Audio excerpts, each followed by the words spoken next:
Shalom nagaa waaqayyoo isiniif haa baay'atu. Ingeela Yohaannis boqonnaa tokko lakkoofsa 12 warri firoota isa fudhachuu didanii kanaaf gooftaan Yesuus Kiristoos warra isatti amanatan garuu warra maqaa isaatti amanan immoo aaboo ijoollee waaqayyoo ta'uu isaaniif kennedha. Aaboo mucummaa isaaniif kenne. Aaboo mucummaa kun aaboo mucaa waaqayyoo ta'uu mucaan immoo dhaaltuu sababii ta'eefi namni abbaa dhaalu mucaadha sababii ta'eefi mucaa waaqayyoo gaafa taatu immoo dhaaltuu mootummaa waaqayyoo taata.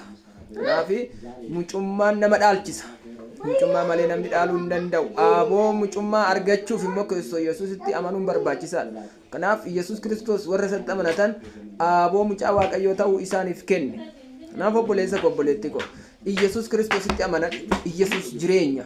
Yesuus karaadha. Karaan dhugaan jireenyi Yesuus Kiristoosiin malee hin jiru. Kanaaf bakka jirtanitti nagaan isiniif haa ta'u eebbifama. Kun YouTube chaanaalii kiyya wangeelli kan ittiin lallabamudha. Nan bukkee dhaabbachuudhaan subscribe godhaa. Waaqayyo isin haa eebbisu. Shalom.